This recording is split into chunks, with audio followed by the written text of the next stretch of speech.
I've read about the facts released by the UNODC, Nigeria Bureau of Statistics, claiming about how much. I wonder what facts those are based on. But we must, as a body, the legal profession, admit that there are some bad eggs amongst us, lawyers and judges, who have brought a bad name to the legal profession, and the judiciary especially. And that this may have accounted for the negative perception of the judiciary.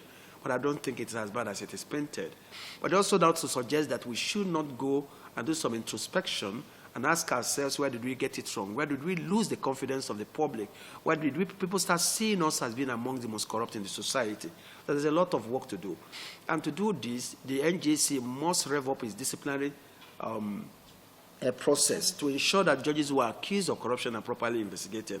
And I also say that even without investigation, the NJC and the law enforcement NJC, EFCC, and everything, must put in place a lifestyle audit procedure that enables you to audit the lifestyle of people to know whether from their standard of living, they could be said to be living within their means, or they are living in such a manner that suggests that they're making money other than from their legitimate source of livelihood.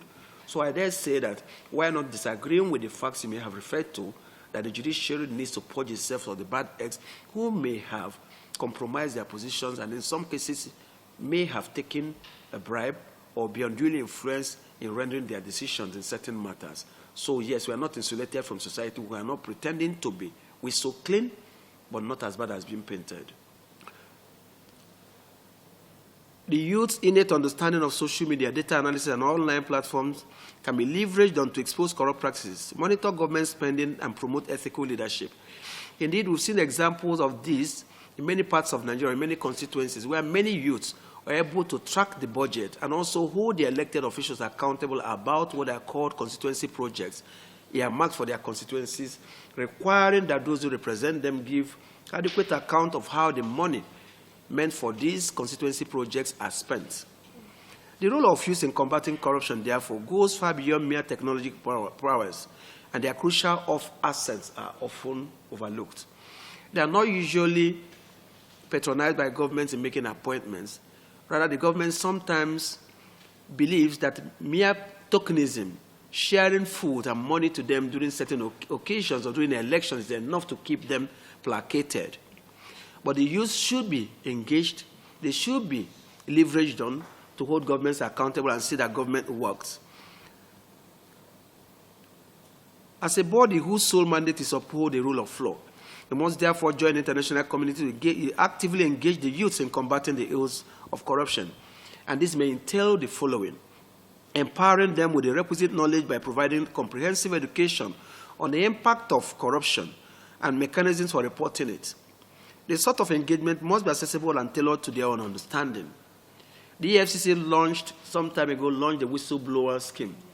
It has not worked as much as it should be.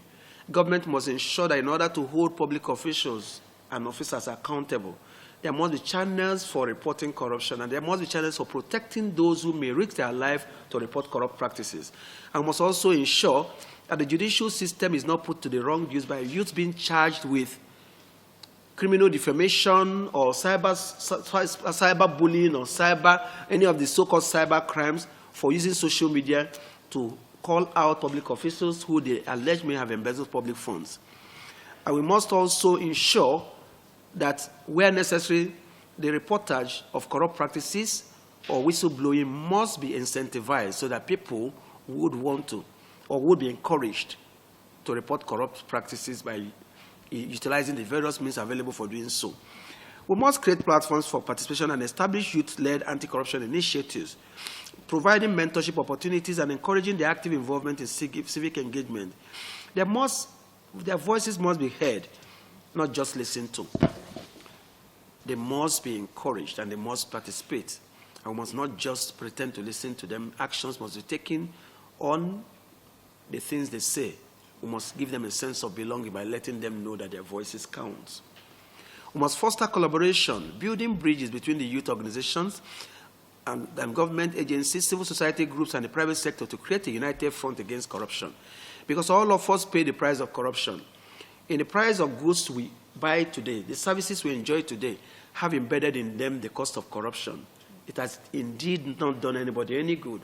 For every time you need that drug from a government hospital or from any government facility, and it's not there, even though money has been budgeted for it, for every time that you pass on that road and people die in an accident because those who should build those roads have not done so, we all pay the price for corruption, and it is a greater price for all of us to pay. Indeed, it has led to the death of so many. We must recognize and reward their contributions, demonstrating their effort, that their efforts matter and that they are making a tangible difference. The NBA therefore calls for all sectors to put hands together and move with one strong voice against corruption as we unite with the youth to equip them with the knowledge platforms and encouragement they need to become the vanguard of a new era of transparency, accountability, and ethical leadership. As lawyers and stakeholders in Nigeria, and indeed partnering with the media, we all face some corruption in our dealings, but we may have discounted the consequences of it in order to get things done. And indeed, it is common in Nigeria for people to say, just give them money and get on with your business. If you don't pay, they will delay you. This happens with law enforcement agencies. We must make a commitment that for as long as we keep condoning this, for as long as we keep succumbing to them, because we're in a hurry to get to where we are going, we're in a hurry to get things done, for so long, will corruption be seen to be accepted as part of our national life, and indeed as a way of life. And no nation grows. No nation moves from the third world to the first world by adopting that type of lifestyle or attitude to life. So even the legal profession is not free of this ill. We encounter them in our courtrooms, we encounter them in places where we do businesses. And to our shame, many of us sometimes succumb to this. And we must make a conscious effort to say to ourselves, enough is enough. We can't continue to live like this because the price we're paying for it has not done anybody any good. We have only gone to enrich a few to the detriment of the many. Our motto is promoting the rule of law, and we are committed to the economic development of Nigeria, and we can only survive in an environment devoid of corruption. This world observance of an international event on corruption reaffirms the people from all classes and various parts of the globe that a corruption-free society is possible if we work in unison. And if we also work with those who are often neglected, meaning the youths, who are sometimes not reckoned with because they lack the economic power, but they have the strength and the numbers and the voice to make things change. It fosters the courage to speak up against corruption rather than becoming silent prey to its effects. We therefore enjoin and encourage every Nigerian and our brother associations around the world and the media and in these civil society organizations to take affirmative steps to support the legal profession and unite with the youth in combating corruption.